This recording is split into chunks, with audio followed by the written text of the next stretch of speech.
സത്യം ജയിച്ചു. ഈ കേസില് ക്രിമിനൽ ഗൂഢാലോചന ഉണ്ട്.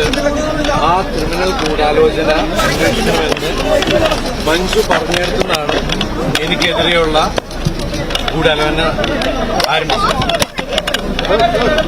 അതിന് അന്നത്തെ ഉയർന്ന ഒരു മേലുദ്യോഗസ്ഥയും അവര് തെരഞ്ഞെടുത്ത ഒരു സംഘം ക്രിമിനൽ പോലീസുകാരും ചേർന്ന് ആണ് ഇങ്ങനെ നടപടി ഉണ്ടാക്കിയത്.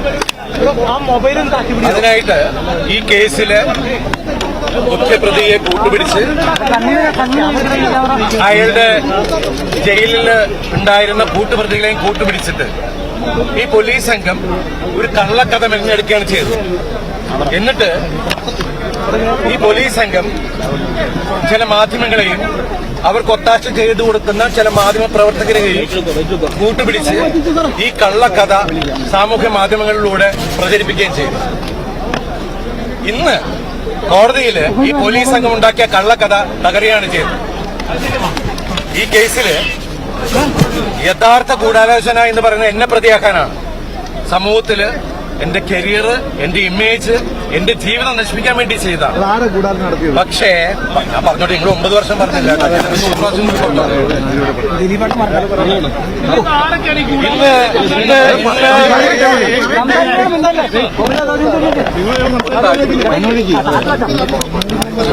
എനിക്ക്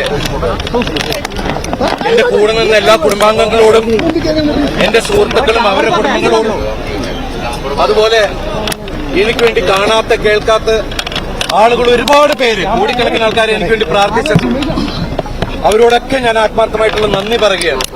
അതുപോലെ ഈ 9 വർഷത്തോളം എനിക്ക് വേണ്ടി അഹോരാത്രം എനിക്ക് വേണ്ടി അത് ആത്മാർത്ഥമായിട്ട് ഡിഫെൻഡ് ചെയ്ത എന്റെ പ്രിയപ്പെട്ട ലോയേഴ്സ്, അതില് നിങ്ങൾക്ക് എല്ലാവർക്കും അറിയാം, രാമപിള്ള സാർ, അദ്ദേഹത്തിന് ഞാൻ എന്റെ ജീവിതം കടപ്പാട് ആത്മാർത്ഥമായിട്ടുള്ള നന്ദി പറയുകയാണ്. അതുപോലെ അദ്ദേഹത്തിന്റെ കൂടെയുള്ള സുജേഷ് മേനോൻ, പിന്നെ എന്റെ കോളേജ് മേറ്റ്, എന്റെ സീനിയറായിരുന്ന ഫിലിപ്പ് ടി വർഗീസ്,